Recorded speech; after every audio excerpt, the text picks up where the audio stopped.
তুমি আমাকে মাকে এতটা ভালোবাসতে বাবা, তাহলে এখন এতটা বদলে গেলে কেন?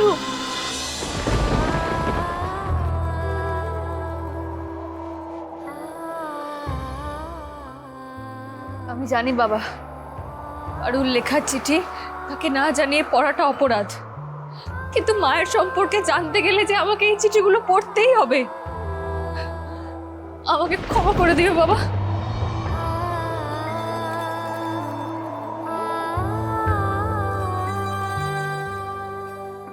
প্রিয় নন্দিতা, এই চিঠি লিখতে গিয়ে মনে হচ্ছে আমি যেন তোমার পাশে বসে কথা বলছি। হ্যাঁ, আমি জানি এই সময় তোমার কাছেই আমার থাকা উচিত ছিল, কিন্তু বিশ্বাস করো, আমি আমার মনকে তোমার সাথেই বেঁধে রেখেছি। আমি এক মুহূর্তের জন্য তোমাকে আমার থেকে আলাদা করতে পারিনি, আমি আলাদা করতে চাইও না। তুমি আমার জীবনে দমকা হাওয়ার মতো এসেছিলে, যা আমার সব দুঃখ কষ্ট উড়িয়ে নিয়ে চলে গেছে।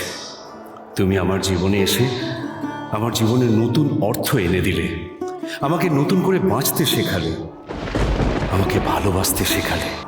তোমার থেকে এক মুহূর্ত দূরে থাকলে মনে হয় যেন 1 বছর তোমাকে দেখিনি।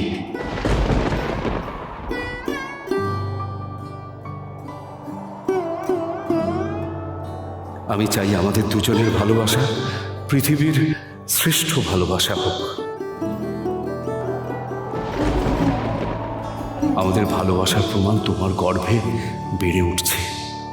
আমি এই সময় তোমার কাছে থাকতে পারছি না, আমার খুব মন খারাপ করছে। নন্দিতা, ফোনে এসব কথা বলতে পারিনি, ফোনে বলা কথা বাতাসে মিলিয়ে যাবে।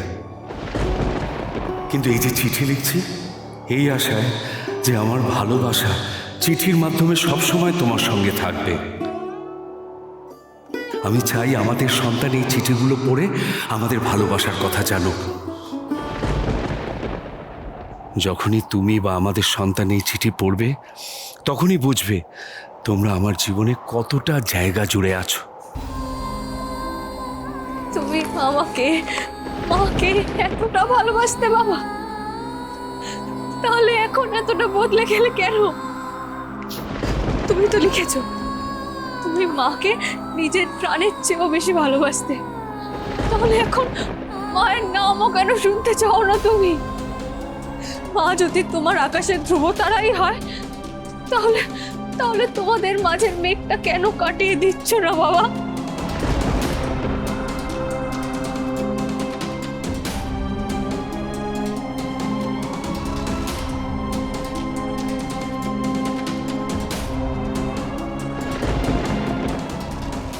প্রিয় নন্দিতা, যদিও আমি তোমার থেকে অনেক দূরে আছি, কিন্তু তোমার স্মৃতি, তোমার কথা, তোমার হাসি সব সময় আমার চোখে ভাসে।